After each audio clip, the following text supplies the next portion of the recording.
తరతరాలకు కూడా దీవెనకరంగా ఉన్నాయి. స్తోత్రం కలుగును గాక. నిన్నగాక మొన్న ఒక వీడియో చూస్తా ఉన్న సోషల్ మీడియాలో.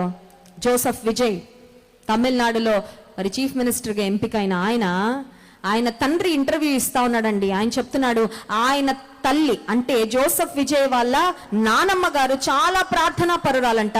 ఆమె రోజుకు 16 గంటలు ప్రార్థన చేసేదంట. స్తోత్రం కలుగును గాక.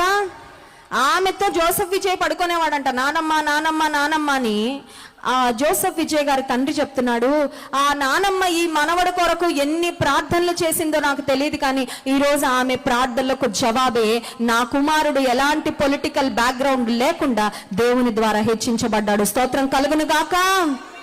మంత్రాలకు చింతకాయలు రాలుతాయో లేదో తెలియదు, కానీ ప్రార్థనకు పరిస్థితులు ఖచ్చితంగా మారుతాయి. స్తోత్రం కలుగును గాక.